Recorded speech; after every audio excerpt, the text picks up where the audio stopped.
They were the Baltimore Highlanders. They were such a bad baseball team, they got run out of Baltimore. They start over here. And they made a deal with the World Series 1918 Red Sox owners to acquire what the Red Sox knew was a broken down left-handed pitcher.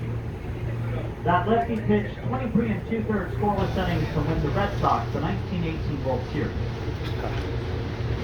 But he blew out his